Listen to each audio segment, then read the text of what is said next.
أن النبي ما بلغ، لذلك لا تقبل أي عبادة لم يفعلها محمد. شروط قبول العبادتين العبادات هي الإخلاص والمتابعة، بغير ذلك عبادتك عاملة ناصبة.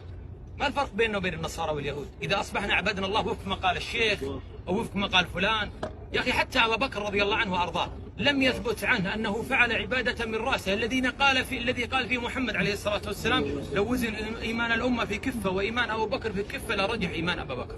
لم يحتفل أبا بكر بالمولد، ولم يقول أبو بكر بعد موت النبي يا محمد، ولم يتوسل أبو بكر بالنبي، ولم يفعل أمور كثيرة تفعل الآن باسم الدين.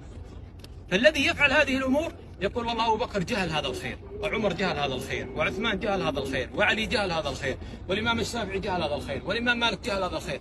أنت علمته، أنت علمته، فهمت؟ وهذا الرجل هو الذي سيقول وقالوا ربنا إنا أطعنا سادتنا وكبراءنا فأضلونا السبيل. فأصبحوا يلبسون على الناس من على المنابر، يقولون يا أخي ليش أنت تلبس شماغ؟ يا أخي العادات غير والعبادات غير.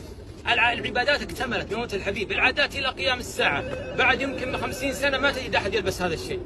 بعد 50 سنة هل كانوا أهل مصر يلبسون هذا الطاقية؟ هذه عادات. النبي كان يلبس السيف وكان يلبس لبس خاص، لماذا ما نلبس لبسه؟ لأن هذه عادة تتغير مع الزمن. لكن العبادة التي اكتملت بموت الحبيب عليه الصلاة والسلام